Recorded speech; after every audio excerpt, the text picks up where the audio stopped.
All right, so my dear friends, welcome to this session again. All right, so I was saying that last week we were able to start the concept of cash flows. Okay, we saw the idea of what the cash flow diagram is and then what the seemingly cash flow table is. So we understood what the beginning of a period, the end of a period, and then we understood the basis of computation for a future sum and then the present sum. So that's what we are seeing currently on the screen, where we establish a relationship between the present and then the future values of a single amount. Then we took some examples. Then we also saw the case of a uniform cash flow when you have the same amount coming in over a certain period or going out over a certain period. And we were able to also come to a certain understanding of how we could apply more like an expression to uniform cash flows in some sense. So we saw this expression here, and then we came to an agreement that if you had some uniform cash flow, the same sum coming in or going out over a certain period, we can take this expression here and have one single computation, and it will bring us to a certain present period. But there's a shortcoming with this expression in that when you apply this formula, it does not necessarily take you to period 0. It mainly takes you to the period that immediately precedes the beginning of the cash flow. So if the period that comes just before the beginning of the cash flow is period 0, then that is good news. If it is otherwise, then you would have to still, having brought it to that period, you have to carry it as one single sum using the expression where we say it's your future value, Q1 plus I to the power n, okay, and take it to period 0. Okay, so we saw this. So then we also saw the future sum, computing the future sum of some, what's it called, the uniform flow, okay? So we saw these examples and we were able to work our way through. And then we also saw the instance where you probably would be. Yeah, so today we would continue with another type of cash flow, which is called the arithmetic gradient cash flow. For the arithmetic gradient cash flow, we said, this is a type of cash flow where you have let's say the periodic cash in or outflows increase by a certain constant sum. Okay, so we have, let's say, a certain cash flow, or we have a situation as this. In the first period, we have an amount A, okay, coming in to our coffers or coming in as an inflow. Then in the second period, we have A, but this time A plus a certain constant amount, which, or an arithmetic gradient, or a certain fixed sum added to our A. In the third year, it grows again. In the fourth year, in that order until whatever period. So when you have cash flows that happen in a certain form like this, we refer to them as the arithmetic gradient cash flow. So for instance, if I have, let's say, a cash flow at the beginning of period 1, let's say I have 100 cedis, okay? And then the agreement is to say every period, having made the first installment of 100 cedis at the end of the first period, subsequent periods, you would pay the initial sum of 100, but top up with, let's say, 20 cedis. So in the second year, you're not going to pay just 100, you're going to pay 120. Then in the third year, you would pay 140. In the fourth year, you would pay 160, 180, 200, and then 220. Okay, so you notice that the fixed sum, which is 100, the initial sum, which is 100, increases by 20, a fixed sum of maybe 20 cedis. Okay. All right. So if you look at a situation like this, what we try to do is we can take out the initial sum. Let's say 100, which is the initial payment, or we call the A here, is common to all the other years. So what we can do is to say we will take this 100, okay, which is common to all the years, and treat it as a uniform cash flow. Then the gradient that keeps increasing, that fixed sum that keeps increasing periodically after the first period, we will deal with it as the new addition and probably try to come out with certain expression for it, and we can. So we say that in doing the, okay, so let's go back. In doing this computation, we can say for the A, okay, which is common to all the years, let's call it the present value for A, okay? So we can take the annuity, take, let's say 100, in this you find 100, in this you find 100, at this level 100, all the way to the end. So we can call all the 100 represented with A because it is uniform, so we'll call it annuity. Then plus what that K is. Okay, so let's call this PK, the present value of K, that constant sum that increases year in, year out as the period of maturity approaches or grows. Okay, so when we put this, we would have the present value for this arithmetic gradient cash flow.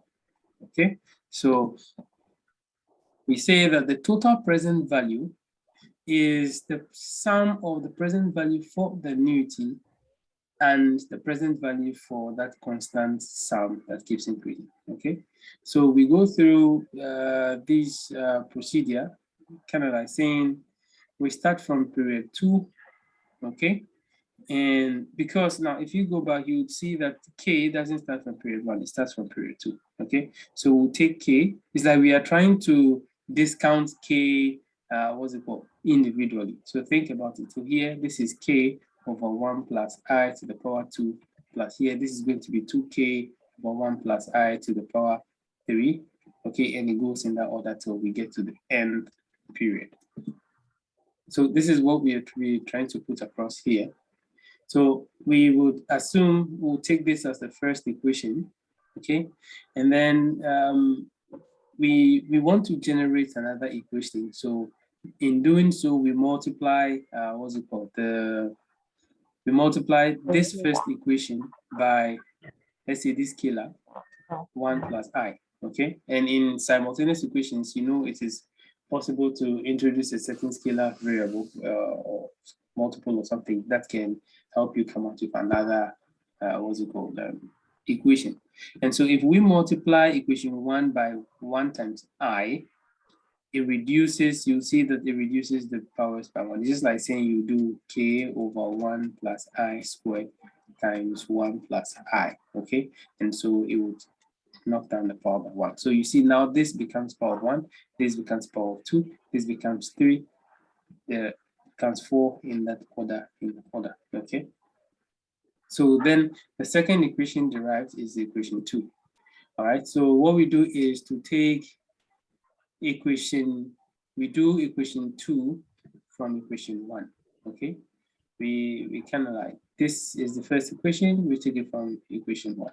Okay, so because now the powers can do some stuff. So it's just like saying here, we do equation 2 from equation 1. This is equation 2, okay, which you just have to do, what's it called, 2 minus 1. So you see the powers are already stuff. So you just 2, 3, 4, 5, 6, 7 in that order. And those that you negative would cut through one of the, when we redistribute the negative sign, we distribute the negative value, all the pKs will become negative and all the equation 2s will become positive. So those that you can cancel out will be very obvious, and then you can just rule out a few of them.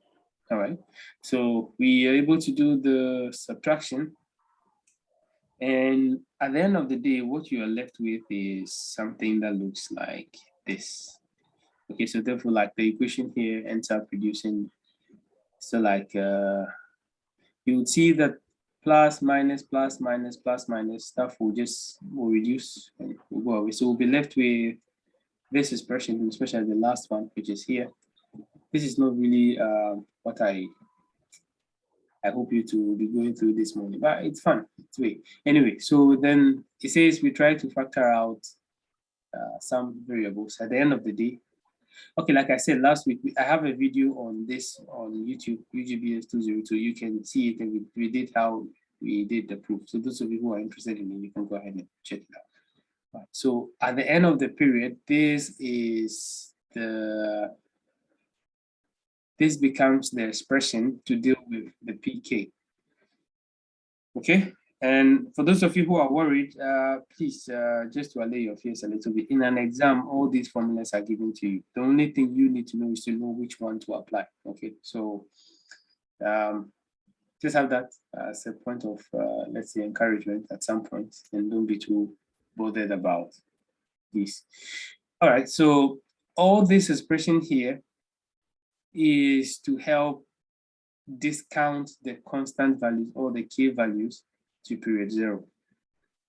And then PA here, which we are all aware, we took last week, which is A over I 1 plus I to the power n minus 1 over 1 plus I to the power n. Okay, so it's like you take this expression to do for PA, and you take this expression to do for PK. When you're done, whatever the value is, whatever the expression will turn out to be, you either sum them.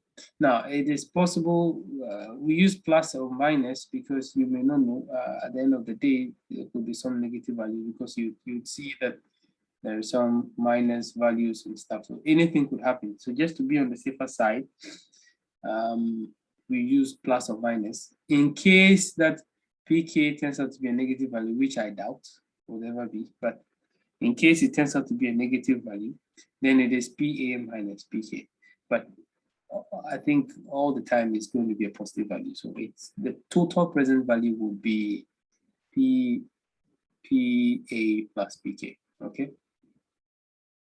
All right. So since the future value would be now, please, you know that here what you need to understand is so the future value can be obtained as this. You would understand that the k is a constant sum. It's a fixed value. It's just 20. The only problem is every year, whatever you pay at a certain period, you add 20. Okay, so if I paid 110, if I paid 120 at this period, the next time plus 20 plus 20. So if you want to find the future sum of that constant value, it is just a single sum. Okay, it is only the rate at which it grows that makes it the geometric growth. Okay, now PK occurs in 2 periods at the first gradient series. Okay, so all right, so let's try and understand how this works out for us. Let's take a basic example. It says that find the present cash flow that begins with 3,000 in the first period and increases by 500 per period, 10 years with interest of 5%. So we assume that it has a cash flow which begins with 3,000 and increases by 500. So oftentimes no one is going to be telling you anything about whether the 3,000 is a uniform flow, but it says if it begins with 3,000, means every year would have a component of 3,000 in it. Okay, the only difference is the subsequent years would have that gradient, that serial increase of 500. Okay, for all the periods. So here, like the framework we suggested, we can start with taking the 3,000 and work it out and find the present value for the initial cash flow or the initial payment. So 3,000 here, we substitute it into this expression and we find this sum here. It's I think 23,165.20. Okay. And for PK, the most important thing you need to understand for PK is the K, which is that constant sum, I believe we all remember what I is. I is the interest rate, N is the period. Now, the thing to also notice here is it begins 2 series before start. So you do notice it starts from this point.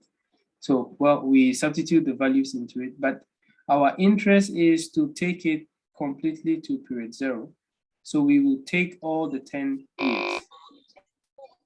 Who's that?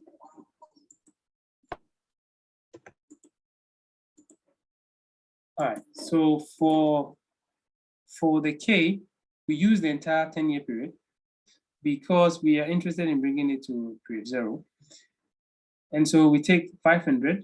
So the expression says, take the constant sum that increases every period, or that fixed sum that we keep increasing, squared divided by the square of the interest times 1 plus the interest to the power 10. Then deal with all these in the parentheses, okay? So deal with this minus this minus this, okay? And then at the end of the day, you have this period, this amount, 15826. Now, guys, I needed to understand something. When you are doing these computations, please take your time and do it considering the concept of board mass, okay? Those in the brackets first, okay, before those outside the bracket. So when you have this expression, deal with everything here. So whatever, this probably is 1.05 to the power 10. Deal with this, then you can have whatever value there is here. And then the 0.05 times 10, okay, gives you a certain value. So at least with this, you can do with this, then you do with whatever is left here, or you can continue in, or you can put all together and do with it anyway. You can have whatever value here, whatever value here, whatever negative, it gives you the value. But if you try to punch all of them into the calculator at the same time, sometimes you may end up not punching it well, and then you would end up getting some values. So our total present value, which is the sum of the A and then the present value of the K, put together is 38,991. Is are we okay? All right. So let's also look at an example that we probably turn upside down. So it says that the income from precious metal mining corporation has been decreasing uniformly for 4 years. If the income in year 1 was 300 and it's decreased by 30 per year to year 4, what is the present worth of income stream at 5% per year? Now, if you look at this expression, we kind of looked at it from the reverse. Or the concept here is that the initial sum, or in year 1, we have 300,000.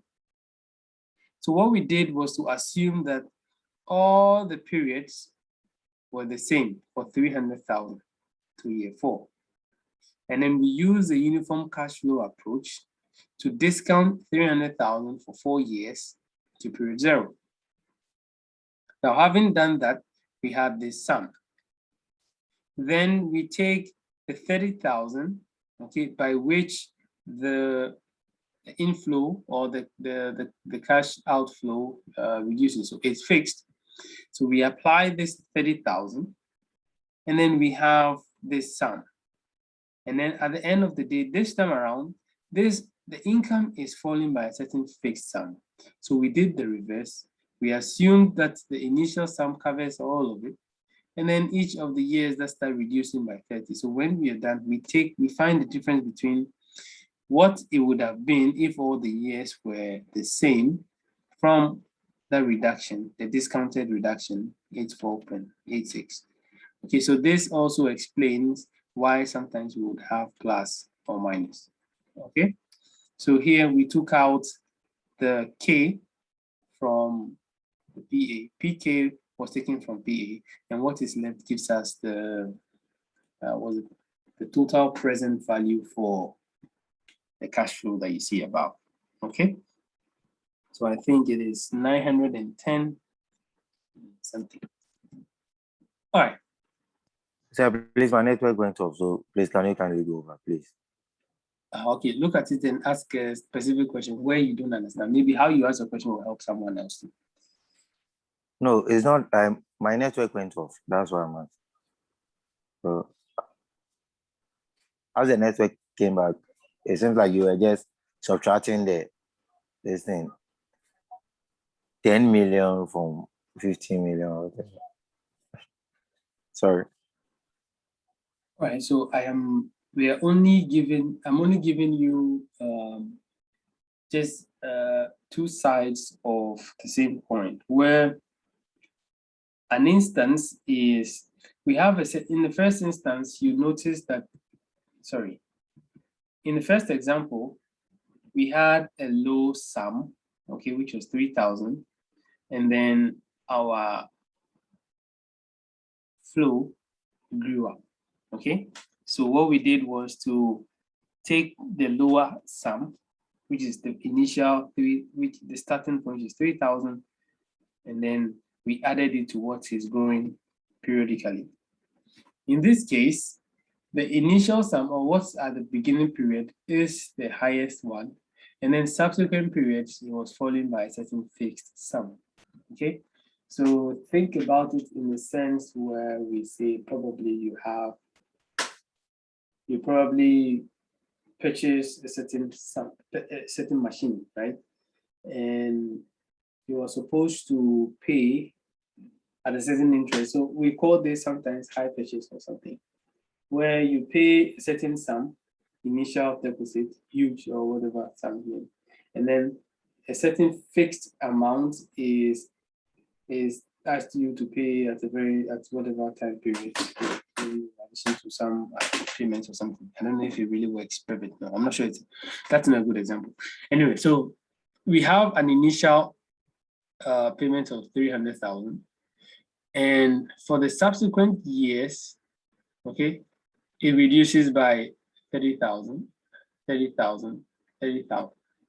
Okay, so this question, unlike the previous instance where our flow was rising, here it is falling. Okay, so what we are trying to put across is that given this instance, the framework for this question was that we consider all the years to have the same amount. So let's say, supposing that all the periods were 3,000, we're receiving 300,000 for all the periods, for period 1 to period 4. We discount 300,000 as a uniform cash flow, okay? And then we have this expression. However, in the subsequent periods, from period 2, period 3, period 4, our 300,000 was reducing by 30,000 every period. So we will take this 30,000 as that fixed sum that what's it called, the series that has a decreasing series periodically. So we take 30,000 and we discount it using the geometric gradient approach, okay, or formula, and find a certain sum. Okay, now having found that sum here, because it is reducing this time around, PT is not going to be PA plus PK, but it is rather going to be PA minus PK. So we take the discounted gradient sum or fixed sum and deduct it from the discounted initial sum, or the initial cash flow from period 1, or the total cash flow for the period. And the difference would give us the total present value, or the present value at total. Okay. Thank you, sir. All right. Then one last, what's it called? The cash flow or type of cash flow is the geometric gradient cash flow. With this kind of cash flow, it is also similar to the arithmetic cash flow. However, this time around, we do not have a fixed sum or a lump sum that is increasing at a certain rate. However, we have that idea is signified by a certain rate. Okay, so it says this is similar to the arithmetic gradient flow, except that the payment at the period t is always increased by g% or a certain percent of the payment at period t minus 1. So it's like this. See, in the first instance, we had a certain sum k, and k could be 500, k could be 3,000, k could be 30,000, as we have seen, k could be 50. However, here, in the case of the geometric gradient cash flow, that k or that constant is a percentage of what you pay. So there's a fixed percent. So let's say that they tell you to pay a certain sum, initial deposit of say 40,000, okay? And every period, this 40,000 you pay would increase by 5%. So, or let's say 10%. So in the second period, you're still going to pay your 40,000 anyway, which is the initial, but we will calculate 10% of 40,000, which is like 4,000, okay, and that too. So now you have 44,000 in the second period. In the third period, you're going to calculate 10% of 44,000, which is 4,400, and we add it to 44,000. So it goes in that order, So the increment is a percentage, not like in the first instance that it was a fixed sum. Okay, so payment at period t or at a certain current period is going to be 1 plus the g%. It's going to be that payment you made, okay, plus the percent of that payment. Okay, so the payment at period t minus 1.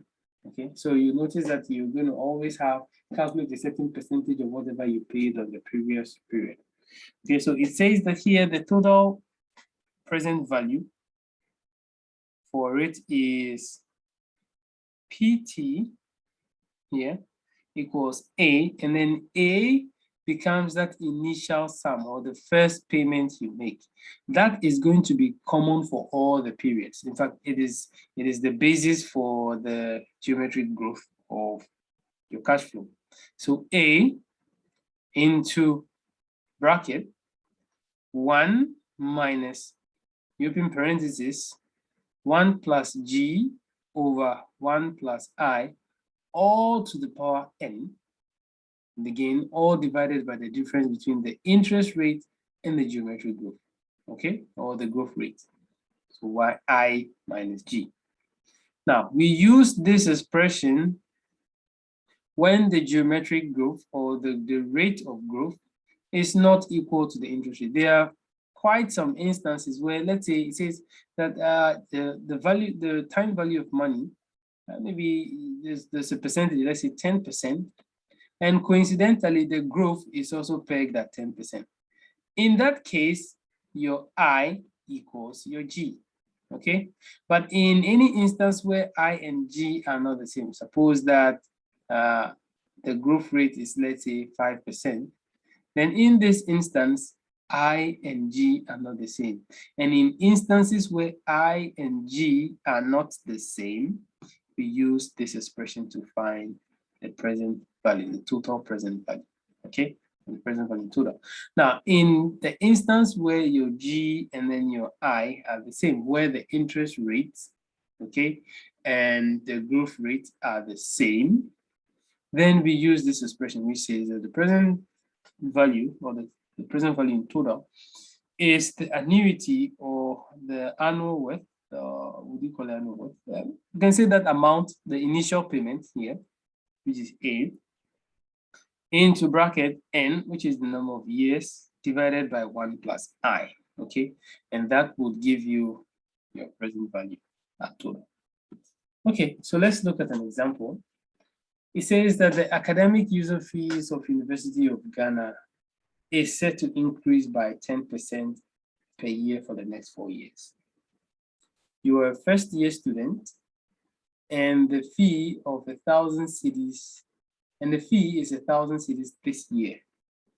Your guardian will be traveling for a while and would like to deposit an amount today in a fund that would be sufficient to pay the total of your tuition for the 4 years.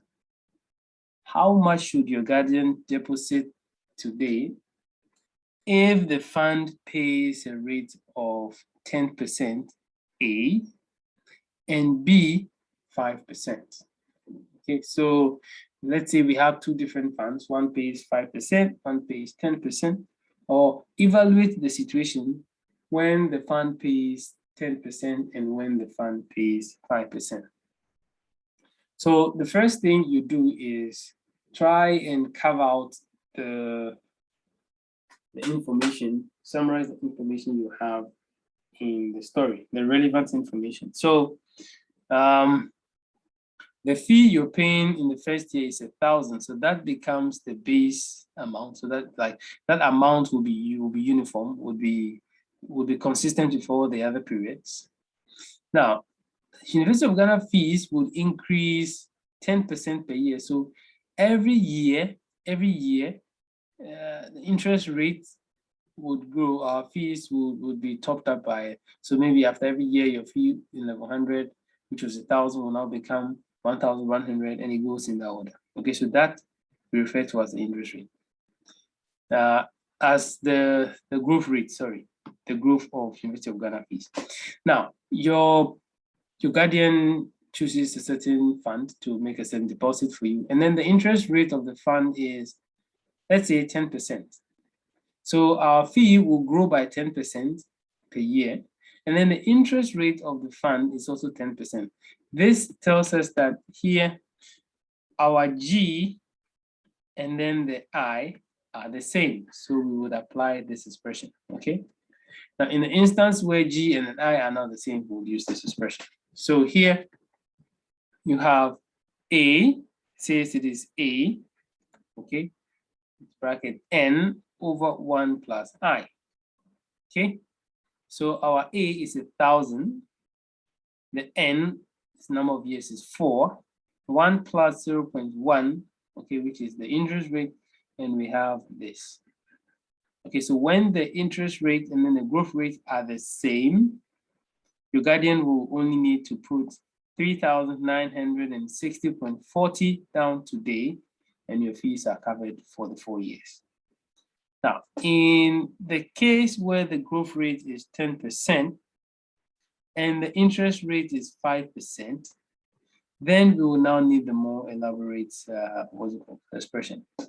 And so again, that is A into bracket 1 minus everything here, which is 1 plus 0.1 over 1 plus 0.05 to the power 4. So please deal with this fraction you have here, deal with everything in this bracket, and get one single value, and then take its exponent. Okay, take the power, the fourth power of it, divided by the difference of 0.05 minus 0.1. Okay, and when you're done, you just simplify everything in this whole huge bracket, and then multiply it by 1,000. Okay, and then we end up getting this value. Now it does make sense. The interest rate is lesser, so you need to bring in more money. You need to pay in more money. In the first instance, the interest rate was higher, and it was the same as the rate, so we get to bring a relatively lesser sum. Okay. Please, any questions on this? This stuff, the main thing for you to do is to, one, understand the question, know which of the formulas to apply, and then you're done. So I think here we have added 3 more formulas. So as it stands now, you have only 7 formulas for the starter. We'll go ahead and look at investment appraisal and then all other ones. Wachi, Josh, go ahead. Yes, sir. Please, sir, this is not a question, but I would like to make something clear. I want to clarify something from you. I want to, you said the formulas will be provided to us alongside with the questions. Yeah. Yes. In so the main what exam. we should be focused in the main exams. So what we should be focusing on is on how to solve the questions. That's what we should focus on. Not necessarily in my opinion, you focus more on understanding the question. Because wait, Joshua, hold on. Okay, sir. These things are not just applied in the classroom. If you go into the real world today, these same approaches are still being used. Okay? The only difference is we apply them on large volume of data, and so we use Excel, or these are automated calculations, but these expressions are the same. So reading the question and knowing what you want and what you need, it's just the main thing. All right. Okay.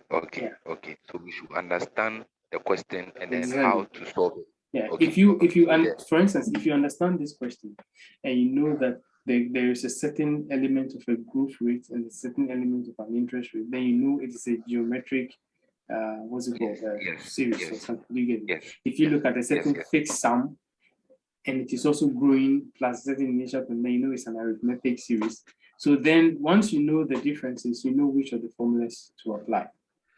Okay. So because I understand, because I was going through the past question and I'm not seeing the formulas given. So I was like, oh, I no. have to. Oh, no. We provide the formulas for all the stuff. Okay. There's never, I have not seen any this thing. Unless maybe, oftentimes when you submit the questions to what's it called? The sources where you need the stuff, they are only interested in the questions.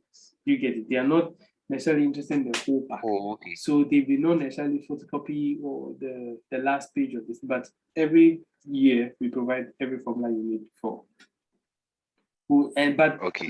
we would even give you so many formulas. Some of the things are not there, but the formula is there. That is also supposed to help you, to confuse you more. Okay. So that you can use the wrong formula for the right person and all that kind of stuff. Okay, so thank you so much, sir. Okay.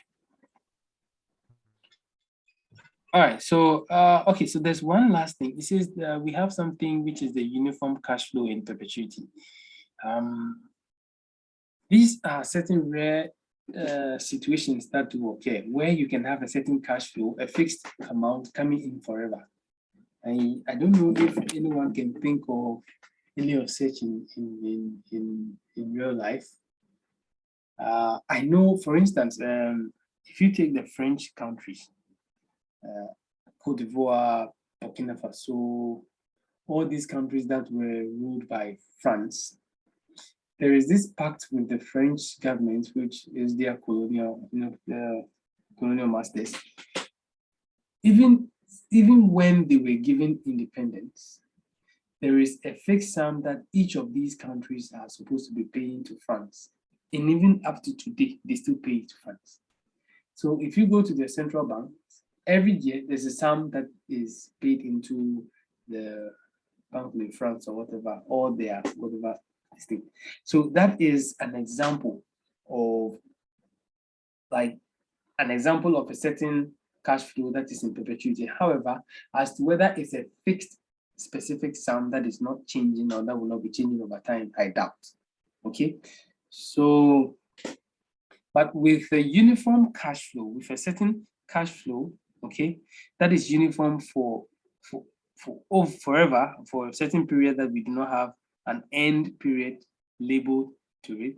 It is the annuity over the interest rate. Okay, so if let's say we are paying 1,000 cedis into a certain account at an interest of 10% forever, then this is like saying it is going to be 1,000 over 0.01. So think about it. Another example could probably be, let's say, these endowment funds we do, or life assurance. So you don't have any time period that you want to stop. Let's assume it's a fixed sum. Then you're going to be paying it until one day you die, and when you die, that's it. You get the money is being given to your children or something. So it's an example of such some uniform cash flow in perpetuity. However, just notice that whenever there is a cash flow to perpetuity, it is the annuity divided by the interest rate. Okay, so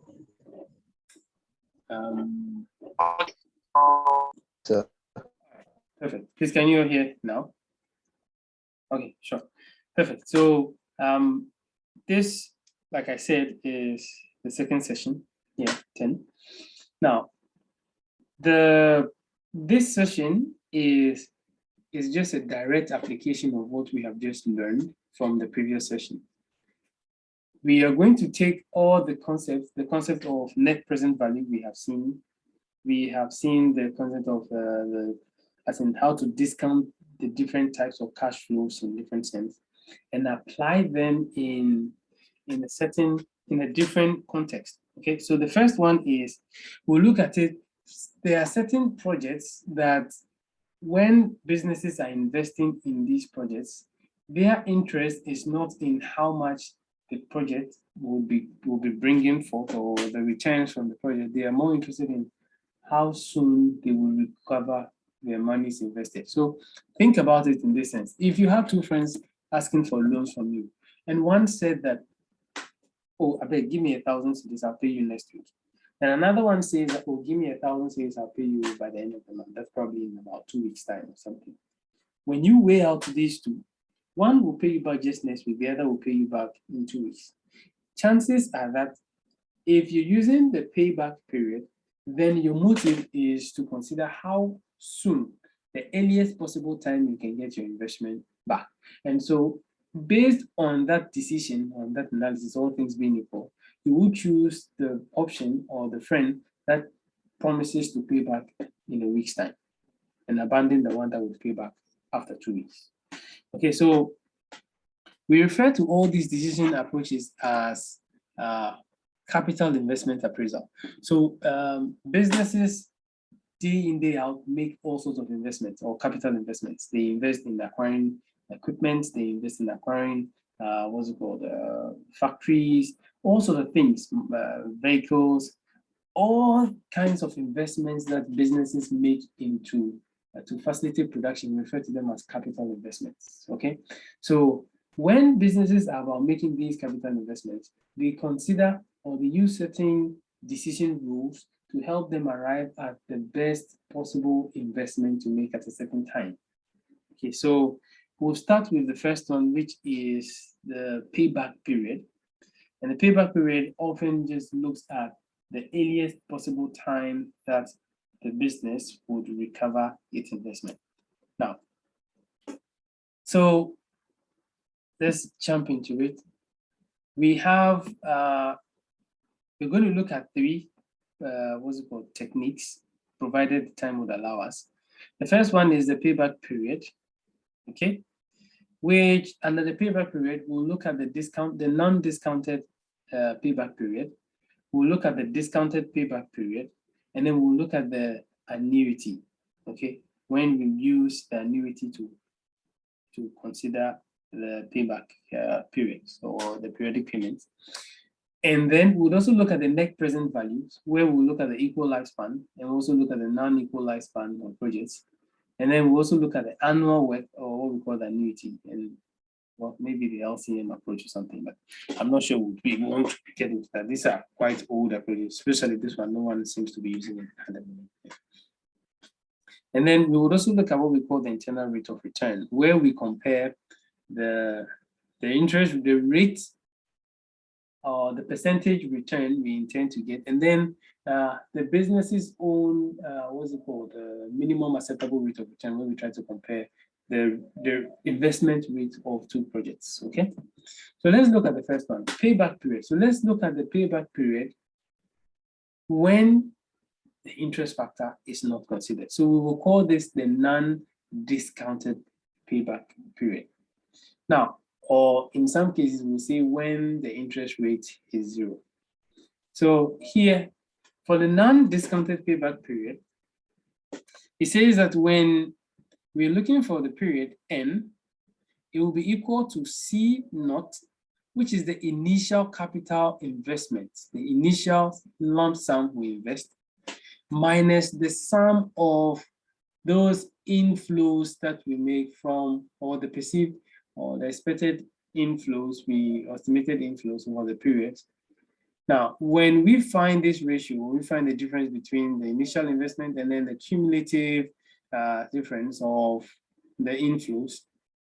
At the point where this ratio is less than or equal to 0, that period, we will determine as our payback period. Now, the second instance, when I is greater than 0, when we consider the case of interest rates, then it follows the same idea. However, before we find the difference between the sums or the initial cash flow, the periodic cash flows, we would discount the cash flows first and then take the difference. Then at the point where we would have our, what's it called, the sum being less than or equal to 0, we would consider it. So we will look at it, we'll look at it carefully.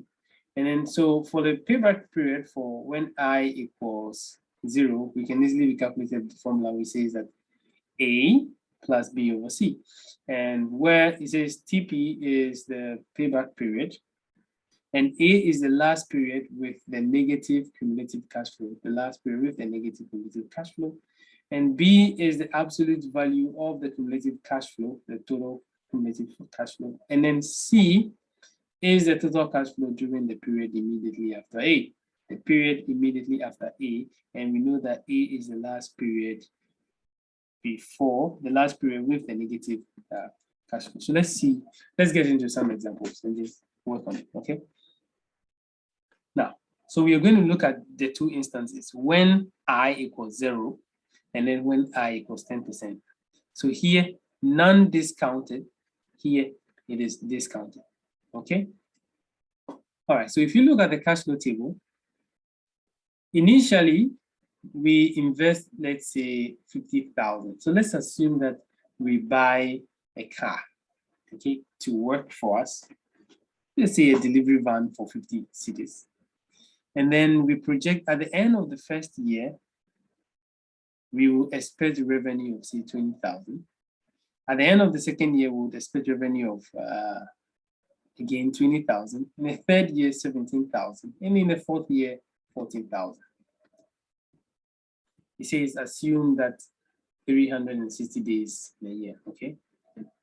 Now, so what this is saying is that if we are not considering the interest rate, we assume that there is no interest rate, let's first start by doing the basic deduction.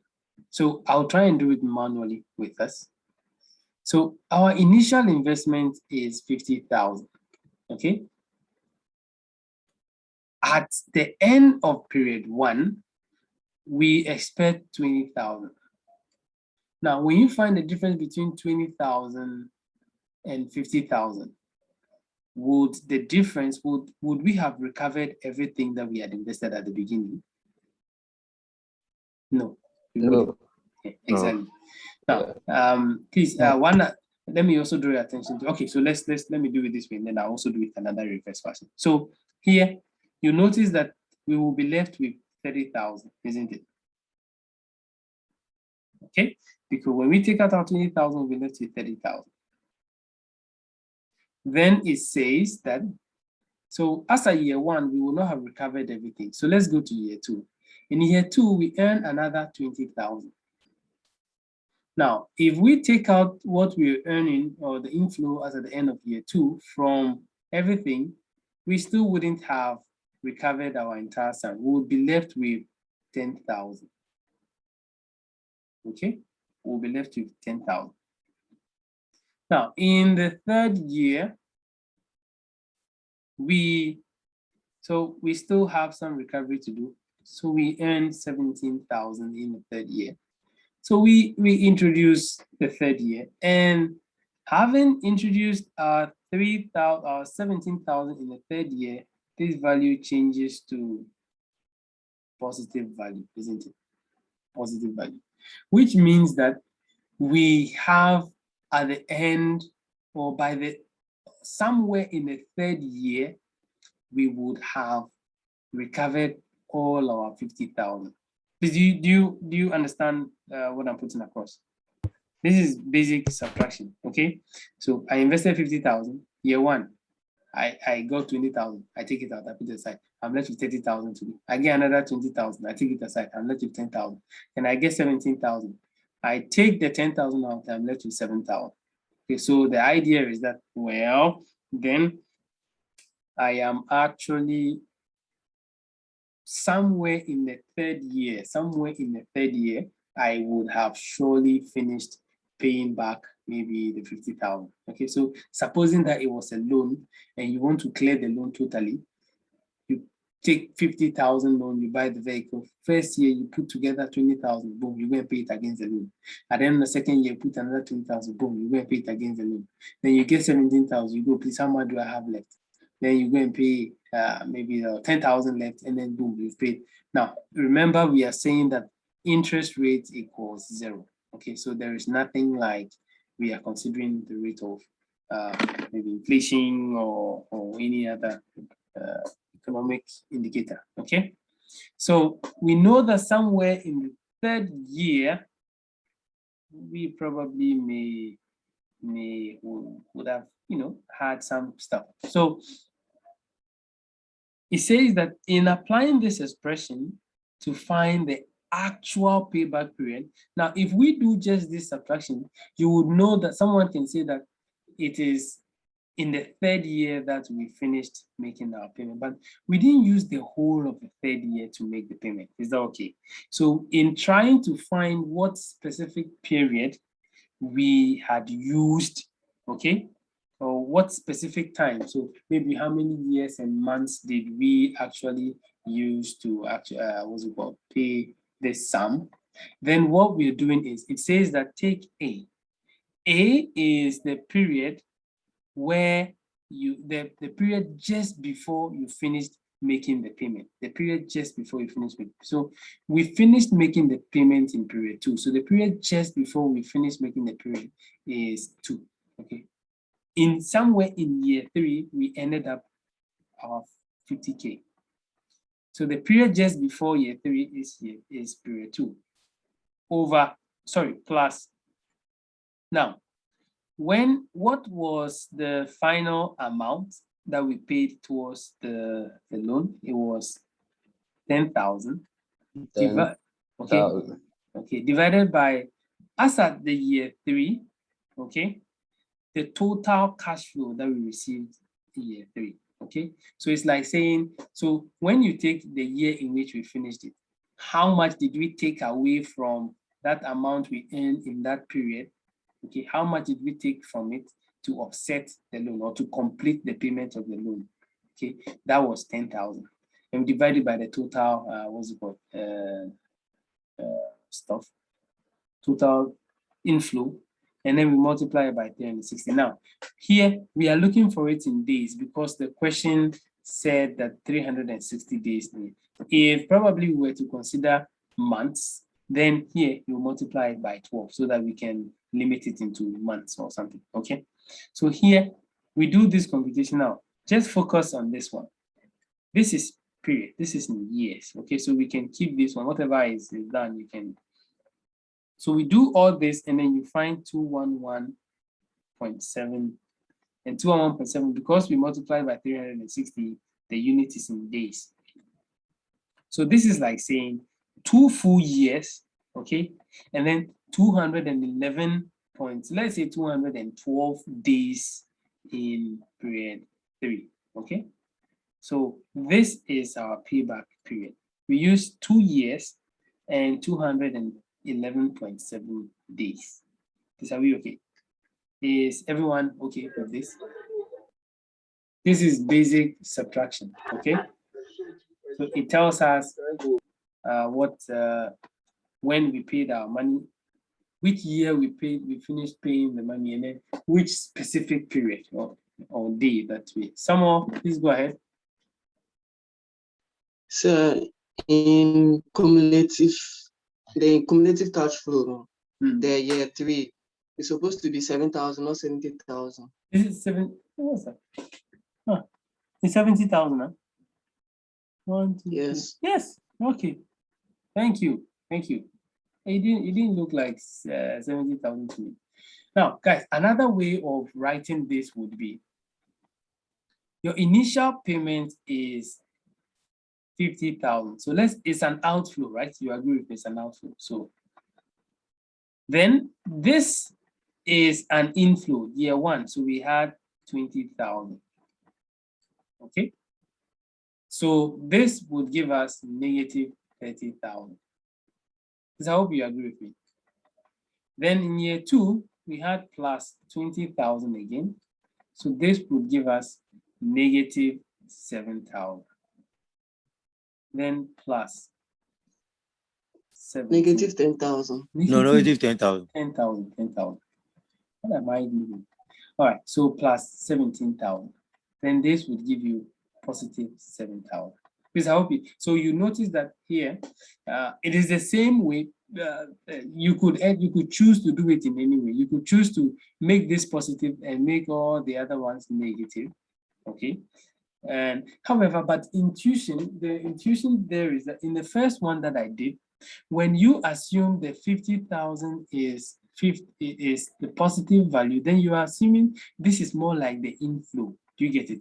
And then the ones you subtract become like the outflows. Please, I hope you get the concept, because it is the inflows that are taken from the outflows, and then the outflow is the negative, the inflows is the positive. Okay, so I just want you to think about it from that point. But however, however way you do it, that gives you the understanding to help you.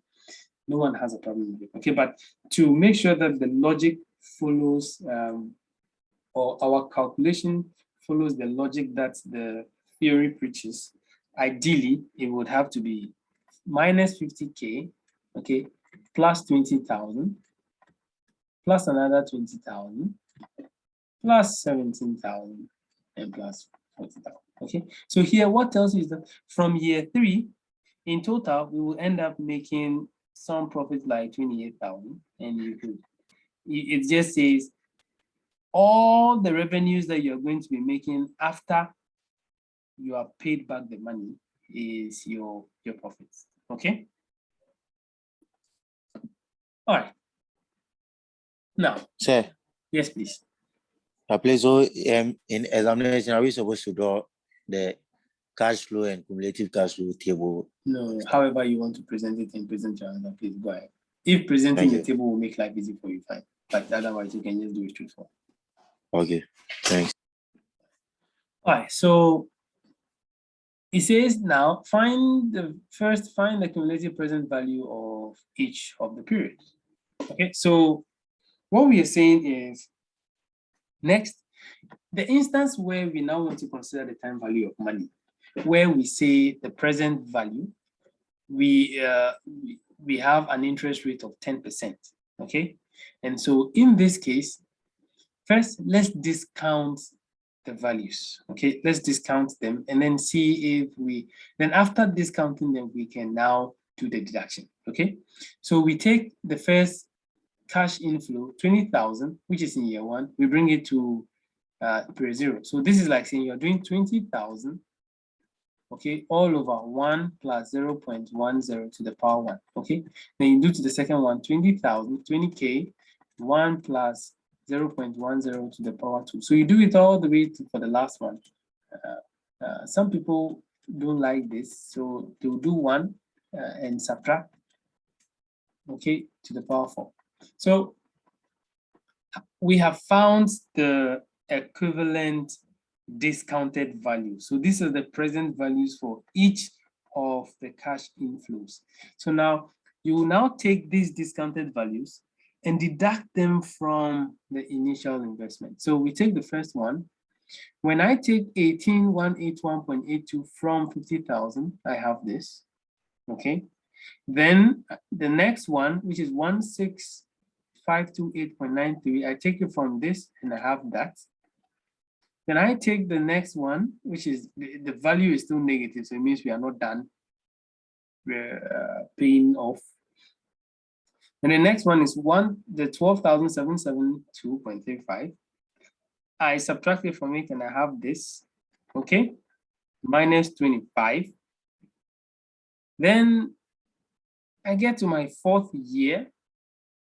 This is the discounted value. I take it from it. So in the 4th, somewhere in that period, I end up paying off the stuff. But as you can see, there is some excess. So you notice that it's not the whole 4 years that we used to pay back the loan. It is 3 years and either some months or some days, okay? So we can compute the actual period by saying the period just before we completed making the payment is period 3, okay? Now, what was the value at that period? It is 2516. And what was the total, what's it called? The discounted value as at the period we finished the month in which you completed the payment, okay? And so it is this value divided by this, okay, times the 360. Just leave this one out of it for now. And then we had 94. So it is going to be the 3 years and 94 days into the 4th year. 94.7 days into the 4th year. Julius, you raised your hand. Sorry, right? Please go ahead. All right, sir. Sir, please, in calculating the values for the present, present values, the powers you use, is it the period in which, or the year in which you are calculating the present value? That is what you represent by this. Like I don't get where the powers are coming from. This is your cash flow, right? So let's say year 1, 2, 3, 4. Okay. So here you have 20K. Here you have another 20K. Then here you have 17K. And here you have 14K. This is 0, 1, 2, 3, 4, right? Then here we made an initial investment of 50K. So where is the problem from? If you are to discount this, you're supposed to take this from year 1 to 0, isn't it? If you are to discount the second one, you're supposed to take it from year 2 to 0, year 3 to 0, to 0, and then year 4 to this. So this, if you're here, you move 1 step. If you're here, you move 1, 2. If you're here, you move 1, 2, 3. And in year 4, you move 1, 2, 3, 4. So the years it's even stated here. The years are just there. You just have to see it and apply. So here, because it is 1, that's why you don't see any listing, but it's invincible 1. This is in year 2 to the power 2. And just notice that all we are doing is just the 20K over 1 plus 0.10. Now 1 plus 0.10 is 1.1. Okay? Do you understand? Hello? All right, so please, there was another hand raised. Could you go ahead and ask a question? Okay, so the word of if you are making the payment and you never finish paying, like you don't get a positive.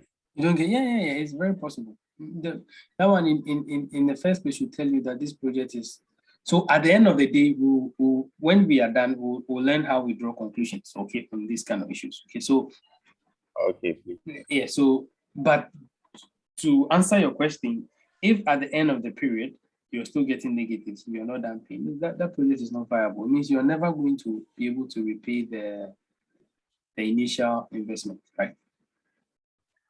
Okay. Yeah, so then does it have a computation? Does it have a computation to it, like a computation to it? I don't understand. Like, is there a formula to solve it when you don't finish paying or something? No. Okay, so maybe I don't know. Maybe you are not getting the concept. Now, these are not stuff that are happening in the present. Okay, you are thinking about, or these are more like projections. Think about it. Let's say you work with let's say you are the productions manager for a big water making company. Let's say Specialized or Baltic or something, right? Then you want your company to buy an additional truck, okay, for you, so that you can distribute and you can maybe expand where you send your water and stuff. And then they tell you that yes, we are willing to pay, we are willing to invest in acquiring a new truck, but how soon can we get the money back having purchased the truck? Now, you go back to your previous data and say, okay, so for the trucks that we have, let's say we take truck 1. This truck, every week, this is how much it is able to deliver to these places, and this is how much we spend, this is how much we get. So at the end of the year, you put together all that data. So this, you notice that this is in year 1. I told you that when you are considering the cash flow diagram, 0 is today, which is in the present, right? Every other period is a future time. So these are all, what's it called? Estimations, okay? Or we are thinking about it from what the potential would have been, but they are not just wild guesses. They are based on maybe past data and information that you have past experiences, okay? So you are considering these information and see that, so if a truck that sends water consistently to Tema, and you know these are the customers you have every year, when we put together everything after we've maintained the car, fueled it, and done all that, pay the drivers, this we make, let's say, 15,000 every year from transporting water to, or let's say every week transporting water from maybe Medina to Tema. If we purchase another truck, that would also be sending water from, let's say, Legon to Tema, maybe some other parts of Tema. Then we expect that, oh, it should also be giving us something around 15,000 to 17,000. I hope you get the point. So now, if you want to find the payback period, then it is based on these estimations that we do the deduction. Okay, so if your estimations show that by the end of the 5 years that you have, now these years you have from 1 to 4 are the useful life periods of the equipment. Now, if you buy a machine, the machine will not live forever. If you buy a car, so maybe the plan is, let's buy a truck, use it for 5 years, and after 5 years, we dispose of it, or we sell it and we get some salvage value and buy a new truck, so that we don't have so many old trucks that will be giving us problems. We are going to deliver, then it falls in the way and all that kind of thing. So the 4 years here, the 4 years we have here represents the, how do you call it, the useful life of the equipment. Is that okay? So once you notice we cannot recover the initial investment over the useful life of the equipment, then it's not a worth investment in the first place. So you don't even need to make the decision on buying it. Okay. Thank you. All right, so now let's look at an example, a full-blown example again. The company, so this is a past question again, and oftentimes these questions come like this and they are 25 points. Okay, so a company has to choose either machine A or machine B. The following are the cash flows for both machines. Which of the two machines should be chosen based on discounted payback period? Okay. Okay, so this is based on both the discounted and non-discounted payback period. So when A is 0% and 15, assume 360 days in a year. Okay, so this is the cash flow. So we're assuming that if we take the first instance, A, when I equals 0%, there's no interest. So we take the years, and this is the machine A. This is the cash flow for machine A. So at period 0, we invested 50K, and these are the monies that we expect to come in the future. So we take, so the first period, year 1, we have made 24.5, we take it, 25.5, we take it from this, and this is what is left. Then we take this from it, and this is what we left. So we notice that here, at the end of period 2, we had 0. Now remember the formula says when you do the subtraction, it should either be less than or equal to what? 0. Here, fortunately for us, we had exactly 0. So we know that by the end of year 2, we have, in fact, we are done paying the stuff. So it says that when payback period for machine A, when I equals 0%, payback period for machine A ends in year 2. Now let's look at it for year machine B. So for machine B, the first cash flow was this 12,500. We take it, we have this. Then for year 2, we have 15,500, we have this. Okay. And then in year 3, we have this, we have 4,000. Now it has gone beyond. Okay, so it means that somewhere in year 3, in the middle of year 3 or somewhere, we probably did what's it called stuff. So we will take the period that came just before we finished paying, which is period 2. Okay, plus let's put this in some bracket. Okay, then we have what the payment was, okay, at that period. So you can decide to take this and that here, okay, the immediate negative over what the payment was at that period times 360, and you put it down and you have this value here. Now, if you are the manager and then this information is brought to you that if we decide to buy machine 2, our data tells us that by the end of, sorry, if we, this is machine A and machine B. If we decide to purchase machine A, exactly 2 years will be done paying for the machine.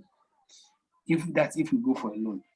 Now, if we go for machine B, we'll need 2 years and some days, 2 years and some 291 days. Okay, that's like more than 2.5 years. Yeah, at least 3/3 of the period to make that payment. So here we can say that if we have this expression here, okay, and this, and your decision is based on the payback period, what would you choose, or which of the machines would you choose to make the investment?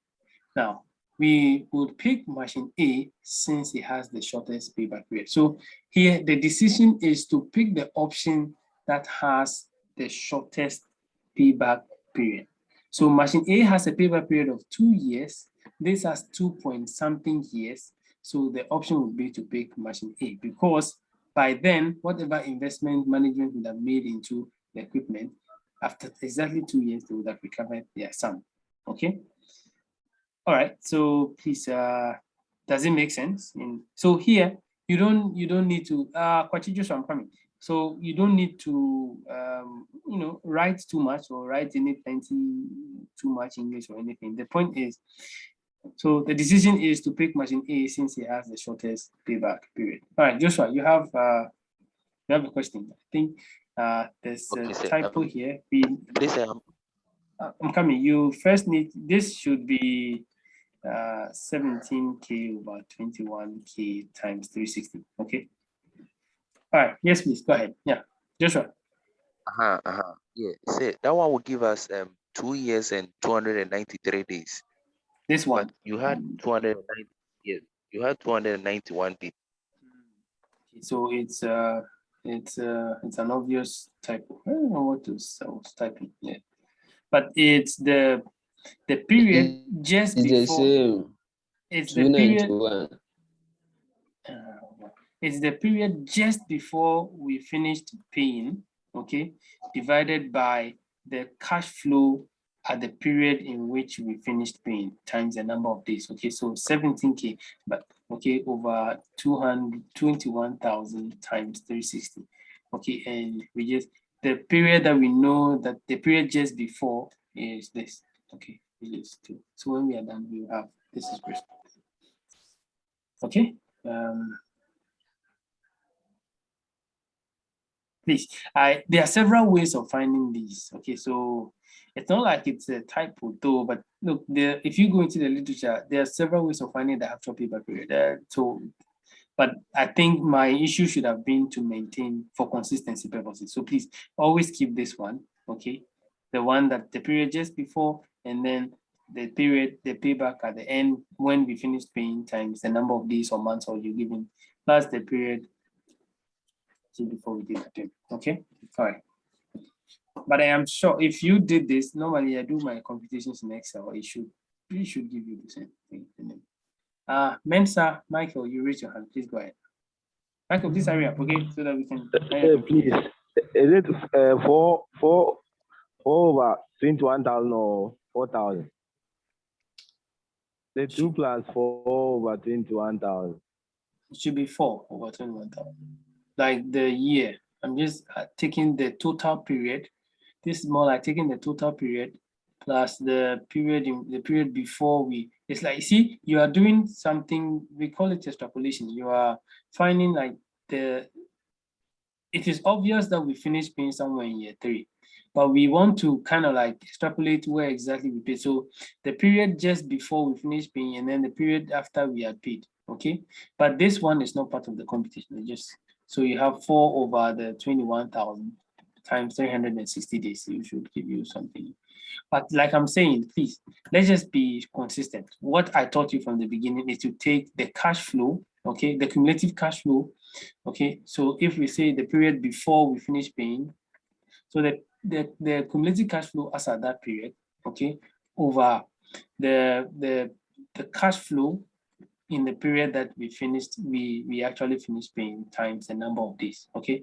And that should give us the exact same, okay? Question, Joshua? Yes. Yeah, yes, say this was what I was saying. When we take the initial formula you give us, we will end up getting 293 days. But when we use this formula, we'll get the 200. Yes, when we use the initial formula, but when we use the 2 plus 4 on 21,000, we will get the 291. 91. Wow, like I'm confused right now. Yes, Okay, when we use this formula. Stick to what I taught you initially. Okay, stick to this one. So just stick to the first one. Yes, just stick to the first one. Okay. The 2. Okay. So just stick to where we use the cash flows, the period just before we finish paying plus the cumulative cash flow as at that period, okay, over the total cash flow as at the year in which we finish paying times 360. Use this. This is, if you go into this is most common. This is like the most common one that is used in almost all the books or in almost all instances. They are, this here is more like a graphical approach, sort of using the thing where we have a certain period and so in between the periods, let's say this is let me just assume that this is 2 and this is 4 and this is 3. Like you're kind of like trying to extrapolate, and then in between them you kind of have a certain. So we are taking this and that, but please just ignore it. Just this one and this one. So, okay, all right. Just stick to the initial one that I taught, and I think life should be safe. Okay. All right, please. I saw some other hand raised. Is there a question before I continue? Yes, Mentor, Michael. Please. I'm still not getting the 2 plus. Okay, so over 21,000 times 3. I'm not getting the 291 they are talking about. You're not getting the what?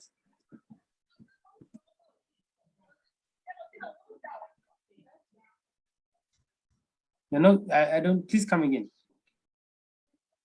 The payback period for machine B is 2 plus 4 over 21,000 times 360 days. So that one I'm not getting it. I don't really understand that one. Were you listening? It's why I am saying that just ignore it and stick to the initial thing that we were taught, or the initial thing that I have taught you, which says that take the period just before we finished paying, okay? And then take either the cumulative cash flow as at that period, okay? Divided by the total cash flow as at the period that we finished paying, and just multiply by 360, it will stick. I'm saying that there are several methods. In fact, there are like 4 or 5 different methods that we use to find this cash flow stuff. This is one of them, but however, there seems to be some discrepancies. But what I know, even not teaching this course, probably at some point when I was also being taught, was the same approach, okay? So for consistency purposes, let's just keep to the initial instance where we take the year before, or what we even stated in the slide, that it is the period. Okay, so where is it? So here, which is the period before we finished paying plus the cumulative cash flow, plus the ratio of the cumulative cash flow as at that period, that the period before we finish paying, over the total cash flow, okay, or over the period that we had finished paying, okay? And so once you have that expression, you should be able to, so the period before we finished paying in year 3, here, that's how come this became positive. So the period before year 3 is 2, plus take the cumulative cash flow of year 2, divided by the cash flow, the total cash flow in year 3, and divide it and multiply by 360. It should give you your payback period, okay? And let's ignore this one. So this, your colleagues are saying, will give us 293. There's a difference of 2 days, and that is quite large. Okay, 2 days can do so much in terms of money, or in terms of making these decisions. Okay, so let's just keep to this one, and for consistency purposes at least. Are you okay now? Yes, sir. All right, sure. Okay. Okay, so now let's look at the instance where we now have our interest rate being greater than 0. Okay, so we're given a certain interest rate, I equals 15%. Okay, now, like we have seen in the previous instance, what we need to do first is to, 1, discount the cash flows, okay? And then having discounted the cash flows, use the discounted amounts and to find the cumulative cash flows for both machines. And then we make the decision when it would have been done paying. So this is machine A. These are the cash flows.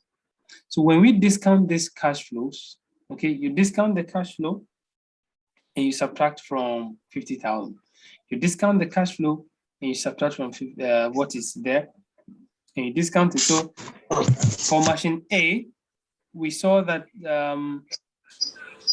Okay, so let's do it so that there could be some people who are still there. So please do 25.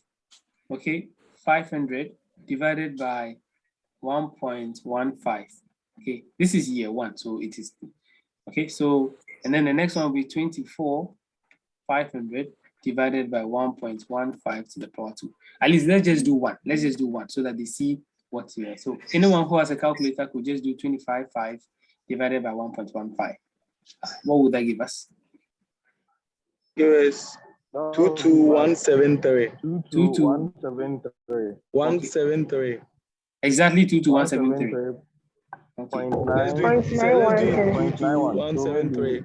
Okay. Now 22173. So can we round it off and make it 22174? Or but we can keep it like this. We can keep it like this. Okay, just for understanding purposes. Okay. All right. So 22174. Now subtract 22174 from 5,000. We should be getting something that looks like this. From 50,000. Sorry. So 50,000 minus 22174. It should be something close to this because we have rounded it off, we won't be getting 27826. 27826. Yes, sir. Yes, sir. It's correct. All right. So good. So what we did is we discounted this value and subtracted from 50K, and we have this. Okay. And the next one, we take this value, we discount it. So this time around, this is going to be 24,500 over 1.15 to the power 2. Okay. Whatever we have, we deduct it from the 27,826. Okay. So we keep at it, and then we notice that in period 3, we have a positive value. It means that we somewhere in period 3, we would end up the payment. We would have recovered all our investment. Okay. So then how do we find what points specifically are we going to finish paying? So the period just before the time that we finished paying was period 2 plus. Now, what is the discounted value as at period 2? So because we haven't shown it, we don't have it here, but that discounted value, I think, is okay. So that's even it. That's even the cumulative one. Is the cumulative something here? It's not it. So this divided by the cash flow as at the period in which we finished paying, which is 17,000, right? And here we wrote 1,700. Okay, so times 360. Okay, so put this through, and then we have 2.197. Please, someone should confirm and be sure, because there's a typographical error here. It's supposed to be 17,000, we wrote 1,700. So just to be sure that it's correct. Yes, Joshua, is it the same? Yes, sir, it's 198. 198. 197. But it 197. It's 198.9. Okay, we'll give a plus one minus two something.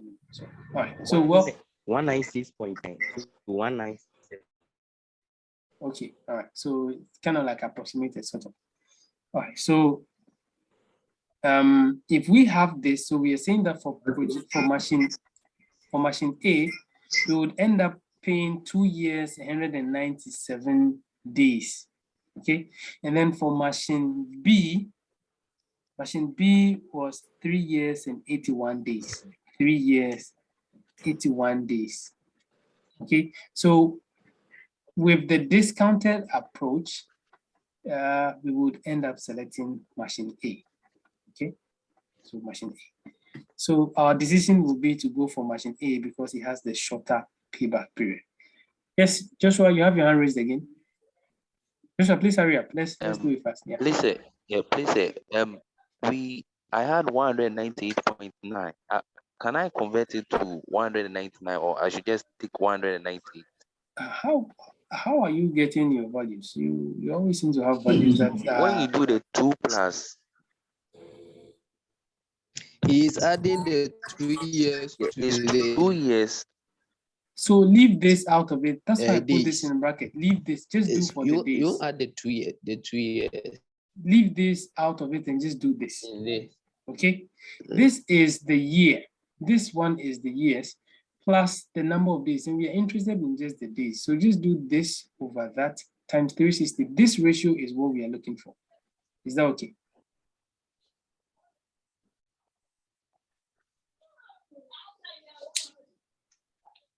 Okay, Joshua, so have you sorted it out? Okay, sir. All right. Okay, sir. Yes, sir. All right. So you would notice that even in the first instance, in this instance here, you will still get the 291. However, I just want for consistency purposes. So let's just keep it as it is.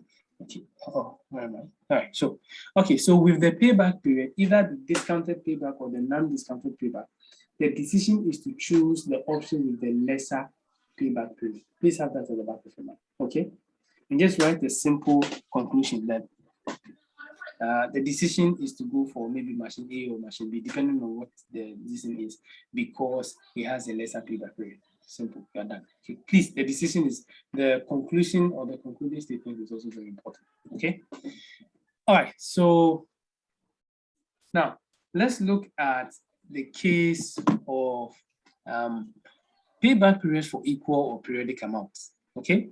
Now, it says that when we also will look at payback period when for equal amounts when our interest rate is 0, and then when interest rate is greater than or is greater than 0. Okay, so we'll look at these two instances. Now, when interest rate is equal to 0, just like the first instance we did, you just take the initial investment and divide it by the annual payment or the annuity, that equal installments or equal payments that we receive. However, for instances where we consider interest rates, okay, to be greater than 0, we are going to discount all the periods, okay, and then deduct it from CO, which is the initial capital outlay, the initial capital investment. At the point where it is equal to 0, let's say less than or equal to 0, then we can actually conclude. But here, there's going to be a little touch up, some issue about some little try and error stuff. But let's just look at it. I'll show you a shorter way of doing it. Not necessarily a shorter way per se, but something. Okay, so let's say a company is evaluating, and this is also a past question, please. A company is evaluating the following mutually exclusive projects at an interest rate of A, 0% and B, 10% per annum. And this is project 1, project 2. The initial cost for project 1 is 150,000 and for project 2 is 80,000. Annual benefits is 20,000 and 15,000 respectively. The project life cycle is 20 years and 13 years. What is the payback period for projects 1 and project 2 at 0% interest rate and this? And which of the projects should be selected in I and I? All right, so in the first instance where I equals 0, we say it is the amount invested divided by the periodic payment. So if we compare the two, here we have 7.5 and then 5.3 years, okay? It's in years. So here, which of the projects would we choose? We'll choose project B, okay? Because it has the lesser payback period. Now, the main thing now here is this one, when I equals 10%. Now, you agree with me that you remember we said for the case of the uniform cash flow, you see, it doesn't do it individually. It lumps up everything together and discounts it for you. Because I hope you all remember that. So here, now, if you go back to the first thing, you want to estimate at what point, So here you're going to do a little something, consider it like something like try and error. Now, we want the period where, when we find the difference between the discounted value and then the initial investment, it should be less than or equal to 0. Then we can conclude that yes, we are done with our payment. Okay, so if we take period 1, now the first rule I want you to see is, even if the question doesn't ask you, okay, to do it when I equals 0, okay, please, on your own separate piece of paper, just do CO over A, okay, and then let it give you a basis. Now, what this is saying is that, look, even when we don't discount the cash flows, okay, for project 1, we will end up paying somewhere around, we'll finish paying somewhere around 7.5 years and 5.3 years respectively. So if you are to pick an arbitrary n in this expression, you don't pick anything less than 7.5. So even, in fact, anything between, so this is what I advise. When you take when you find C over A and you get 7.5, normally add, let's say, plus 2 years. So that's like 9.5. 9.5, approximately 10 years. Okay, so depending on the number of the periods or something. So anything from n equals, for anything from n, which is 1 to 10, please don't bother doing it. It's a waste of time. You will not have it. So start from any period above. So here, it says that it is 20 years. If you pick wrongly, you do so many computations before you end up finding the answer. So if you pick, let's say, between 10 and stuff, let's say, so you do this stuff, I say between 1 and 10, ignore it. Don't bother doing anything in that regard. So let's say you arbitrarily pick a period, pick an n, and let's say 12. And substitute it into the formula. So you do 20,000 over 0.1 to the power 12 and stuff, you do it. Now, after you do it, this value that you find, okay, you subtract it from this value that you're going to find, whatever value you find here, you subtract it from here, and you would see that this value is not less than or equal. So here we picked 14. Even at 14, it is not less than or equal to 0. So then it means that as at year 14, we are not even done paying. So even the 12 that I was talking about, it means that we are not done. So then we try year 15. In trying period 15, we had a negative. So here, at least we are lucky that we tried period 14, it was positive, and we tried period 15 and it was negative. So at least there is no gap. Supposing we tried period 12 and it didn't work and we jumped to period 15, you still had 13 and 14. So you have to check or like kind of like, you know, confirm by doing either one of these to be sure. So in between the two periods, because we did 14 and we did 15, and at 14 we were still positive, then at 15 we were negative, we know that at most by the end of period 15, we would be done paying. So here, the payback period is year 15. Okay. Now, because here we are combining everything, or like putting together all the cash flows to how do you call it, discount, we can do that computation that we used to do, the A over B plus C. So here we just ignore that, and we just conclude that the payment or the payback period is year 15. Okay, so you do the exact same thing for the other one, and then we found out that the payback period is period 8. So, well, in this case, in this super case, year 8. So you compare the two projects based on the solutions above. Project 2 should be selected since in both instances it has the shorter payback period. Okay, so you notice that for the discounted approach, project 2 had the shorter payback period. So we'll select this one. If we were to base our decision on the non-discounted approach, project 2 also had the shorter payback period. So we would consider project 2 in this instance as well. Okay. All right. Please, any question so I can move to stuff. All right. So, well, there are other approaches that we also use to appraise investments. The idea is that, truthfully, the payback period has this major flaw of not considering what happens afterwards. You notice that it is only interested in the time that it will take us to pay back the money. However, no business realistically will consider only the time it takes us to pay back the money and not consider what happens after the period. Are we making profits or something? So it's a business venture. No business gets into any business with the sole motive of breaking even. Okay. So in order to look at the issue, there are other approaches that would go a little step further beyond just the time it takes to pay back the money. And however, there's nothing, that concept or saying we are not considering the time value of money where interest rate is 0 is unrealistic. There's inflation exists and it is a reality. Whether we like it or not, there will be inflation. So there's no way you can say that we can assume I to be 0. Okay, so given these flaws, we would consider another approach we call the net present value, which I'm certain you guys are familiar with. All we just need to do is get into it. We have seen it already. In fact, we have even applied it in the case of the discounted approach. So here, for the case of the net present value, what it is saying is that it says find the total present value and find the difference between the total present value and then the initial investment and make your decision. Very simple. So here it says that discount all these cash inflows, okay, of the two projects and sum them and deduct it from the initial one and find which of the projects will give you the higher net present value. Okay, so we have also added something. So I'll work this, we will do this without this information, what we call the scrap value here, and then I'll top it up with the scrap value stuff, and then you'll see how we treat it. Okay, so for now, let's pretend this part is not back. This the machine A has a scrap value of 5,000, machine B has a scrap value of 4,000, and let's get into it and see. So here, so please bear with me here and here.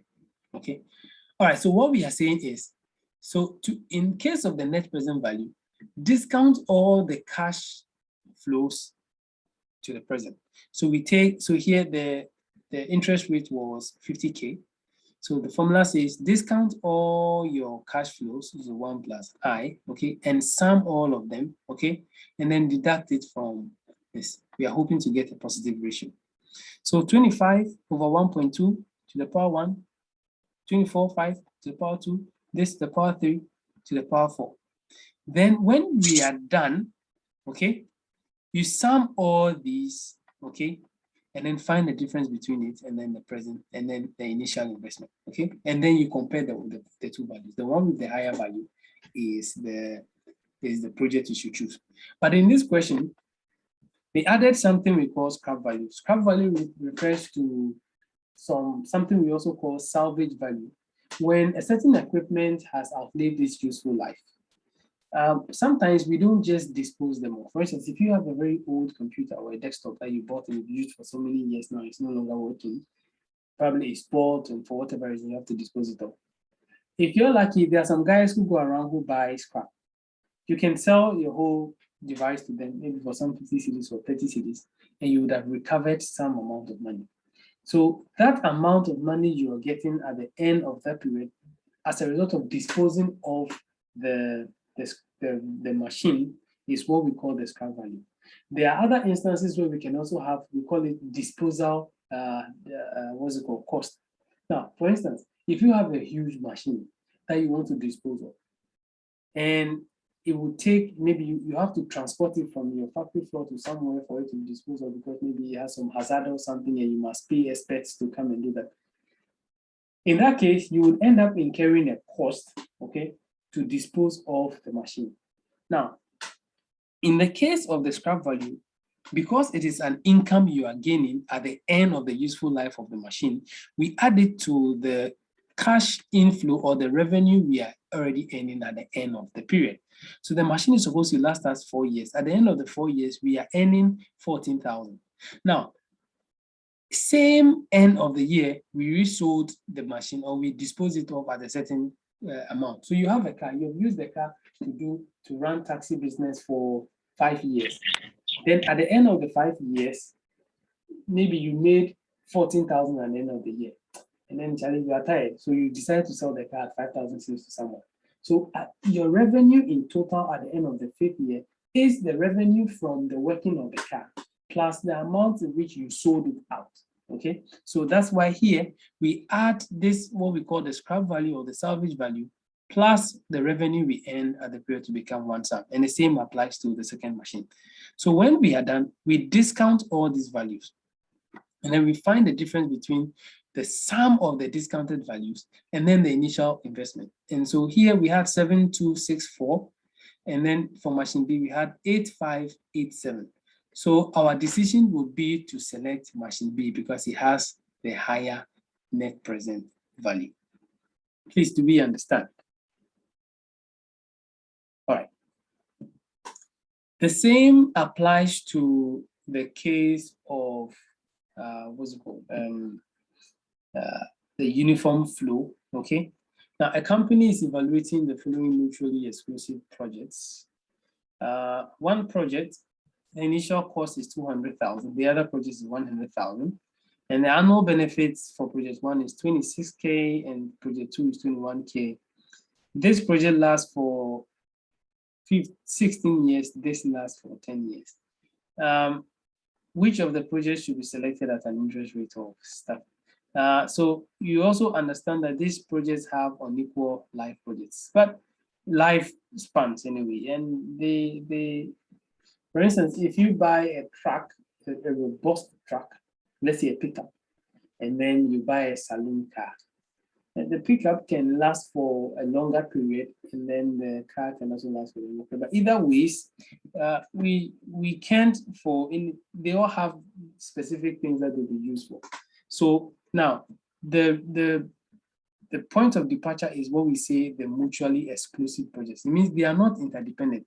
What we will use the saloon car for is not the same thing as we will use the pickup for. For instance, we will use the pickup to carry stuff, to travel around and visit fields and do field stuff and go to even places that the saloon car would not be able to go. Maybe the saloon car is only to be used by the managing director or something. So if at a point we are considering purchasing a pickup for our company and then a saloon car for our company, which of them would give us should be a viable option? So that's like the idea. So here with this formula makes life super easy for us. Put all the initial investment, this is our A, okay, for the 16 years, and find whatever investment it is and find the difference between this and then 20,000. When you discount this, whatever it gives you, okay, minus 200,000, it gives us this. And then for project 2, 21, we do this, we subtract, and we have this. So we compare the two projects, and the obvious option is the one with the higher net present value. So we choose project 1 because it has the higher net present value. Okay, please, are we okay? This is straightforward, nothing scary about it. So note, when evaluating 2 or more projects or investments, choose the project or investment with the highest NPV in terms of revenue, and choose the project or investment with the least NPV in terms of cost. Okay, so please, it is not always the case that you're going to have inflows. There are times you're going to have outflows. Okay, so we make a certain investment and then it is an outflow, In the case of cost, please choose the NPV, the least NPV. In the case of revenue, choose that NPV that is the highest. Okay. All right, so it says that your company is evaluating 2 projects with the following information. Project 1 requires an investment of 500,000 at an annual revenue of 80,000. Starting in year 2 and increasing by, I think this is supposed to be a homework for you. I already saw the G's. I shouldn't have done this. I should have given this as a homework. Okay, so project 1 requires an investment of 500,000, okay, an annual revenue of 80,000 starting in year 2 and increasing by 2,000 cedis per year to the end of the project. Project 2 requires an investment of 300,000, an annual revenue of 50,000 starting in year 3 and increasing by 8% per year till the end of the project. Now, guys, tell me, what type of cash flow do you see here, and which type of cash flow do you see here?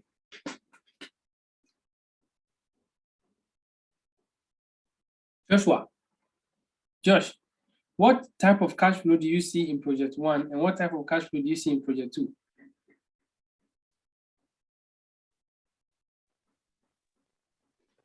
Hello. Yes, hello.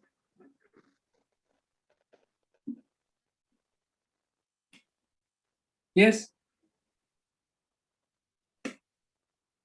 Joshua, if you don't answer, -7. Okay, I know you have written your student number and your name in the chat, so I'll just go for it and do stuff. Cost rep, which 2 types of cash flows do you see from the questions that you see here? Judging from the previous session that we did. Okay, well, for the sake of my time, I'll answer my own question. This is Kingsley. Yes. Edu, Kingsley, you have your hand raised. Please go ahead.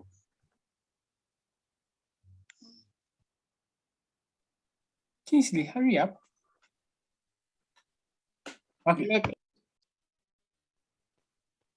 Sir, please, can I Sir, try? please see the present and there you can see the present value of the annual revenue and the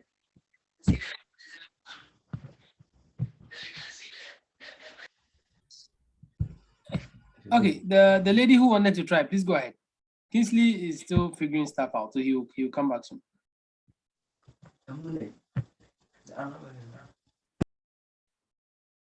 Please go ahead. Okay, so for project 1, Is it? Okay, it's okay. So project 1, I'm trying to project 1 arithmetic. Then project 2 is geometry. Yes, project 1 is an arithmetic cash flow, and then project 2 is a geometric cash flow approach. Okay, so you see that it says that it's in the first place, in the project 1, the initial investment is 80K, and it's increasing by 2,000 per year. In project 2, the initial is 500K, and it's increasing by 8% per year. And then the lifespan for both projects is 14 years at an interest rate of 10%. So we go in here. So for project 1, we know in doing for the arithmetic, what's it called, progression or the arithmetic series, it is PA plus PK, where we do for the initial one, which is common to all, and then the fixed sum that is increasing. So we'll do 80 stuff here, and we have this value. And then we'll do for the second one, which is for PK for the 2,000 and have this. Then we'll sum these two and deduct, and we'll sum the two and take it from, what's it called, 500,000, okay? So here we have this plus this, and we have this value, okay? Then the next thing is to, okay, so, oh, perfect. Oh, there's more to this stuff. I'm really liking this. Now let's go back to the question. You'll see that it says that here, it says that it's starting in year 2. Let's draw the cash flow. In fact, this kind of question, the first thing to do is to ask students to draw the cash flow diagram. Let me see how you draw it. Okay, so here, 0, 1, 2, 3, 4, 5, up to 14. It says it starts from year 2, okay? So we have 80K here, and 80K is affects for all of it, okay? But here, plus 2,000, plus 2,000, plus 2,000, plus 2,000, plus 2,000, right? So you notice that if we do for the 80K, it will bring us to year 1, okay? So having done year 1, it will bring us here. But for these ones, it takes you straight to where we are going. That's the idea. So here, you would see that having done or having gotten this value here, okay? This is for PK, and this is for PA, okay? We will take this initial value and take it to period 1, okay? Or we sum these two. Okay, the assumption is it brings us to that point where we are, and then it takes us, we take this value to period 1, to, sorry, what am I saying, to period 0, okay, here. And once we discount this to period 0, now you can take this value and deduct 500,000, and you have this sum. Then we come to the second one. The A here is 50,000. This is when I is not equal to G. The growth rate is 8%, the interest rate is 10%. So we substitute it here, and we find this here. Okay, and once we have this here, again, it also tells us that if you go back to the question, it tells you that it brings you to, it starts at period 3, which means it will take you to period 2 when we take the geometric progression here. So again, it's more like saying 1, 2, 3, 4, 5, 6. So 0, 1, 2, 3, 4, 5. So it starts from here, 80,000. Okay, and then it grows by 8% in that order. Okay, so when we substitute this, it will bring us to period 2 here. When we substitute this into this expression, this 80,000, sorry, it's 50,000, not 80,000, 50,000, it brings us to period 2. So having had this value, you take it as a single sum, okay? You take it as a single sum and do 1 plus 0. The 10%, which is the interest rate, okay, to the power 2, and we have 494083 in that order, and it takes you to period 0. So this value here minus 300,000 is this. So now we would compare this value and this value, okay?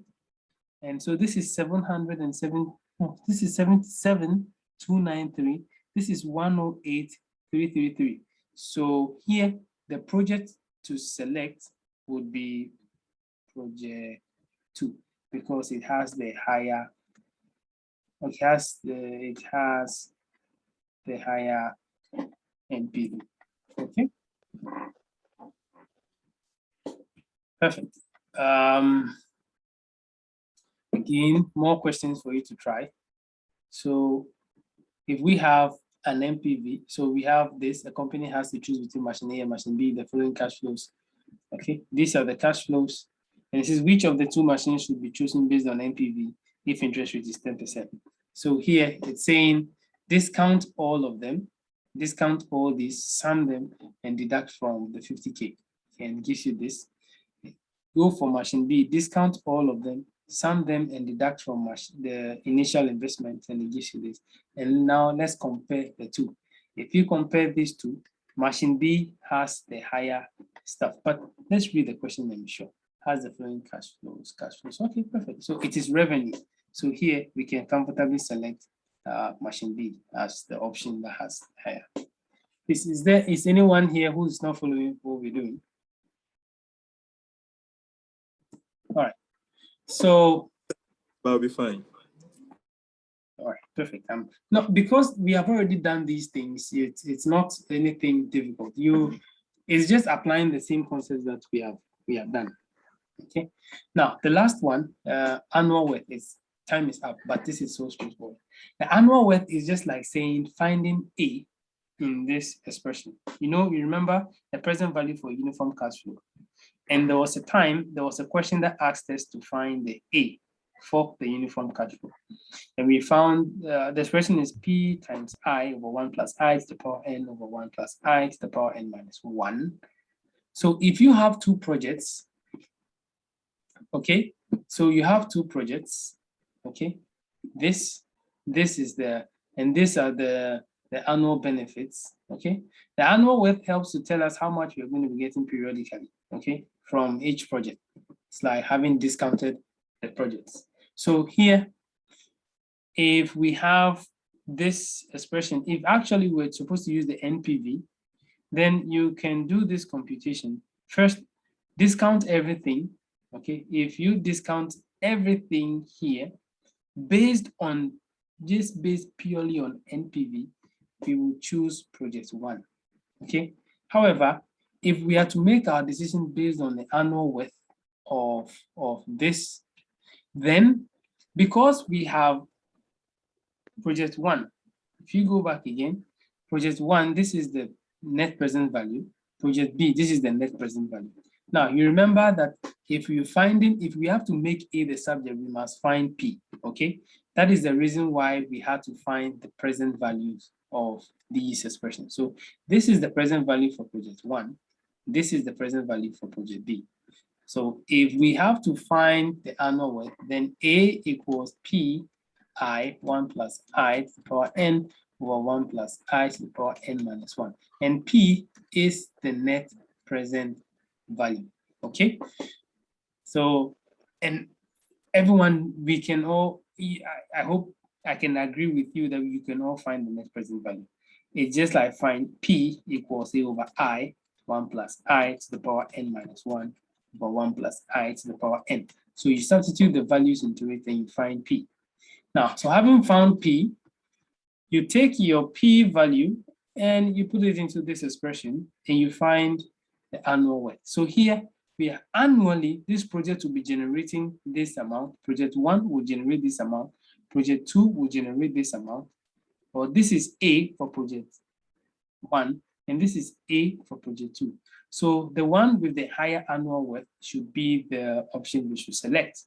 So project A has 6209.57. Project B has 74.1320. Now, this is the higher option. So we will select project 2 based on the annual worth approach. Project 2 would be the option to be selected. So okay, so we have seen the case of individual sums, okay, net present value for a single sum, which is the F over 1 plus I to the power n. We have seen it for uniform cash flows, which is A over I, 1 plus I to the power n minus 1, or 1 plus I to the power n, okay? You have also seen the case of annual worth, which is what we have just seen. This one is here.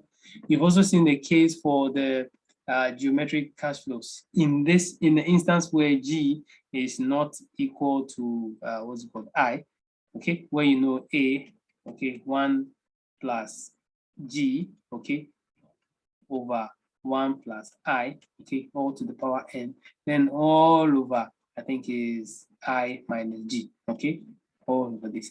Okay, so we have seen all these instances, and these are concepts that we have already seen, we have already computed and looked at when we were looking at the types of cash flows and all that.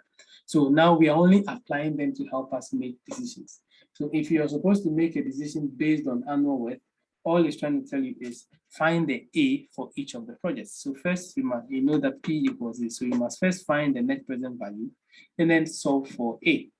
If you're using only the net present value, then you just have to find P and compare, depending on the type of cash flow.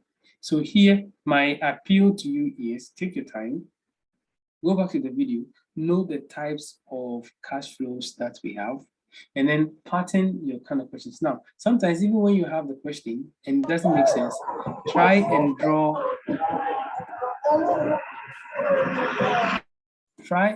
the cash flow diagram. When you draw the cash flow diagram, it could help make things easier for you to understand, okay? All right, now the last one we'll look at is the IRR, but wow, it's quite a lot. Okay, well, we still have a meeting on Wednesday, so we'll start with IRR on Wednesday and probably do some other stuff, okay? So guys, we would end it here for now.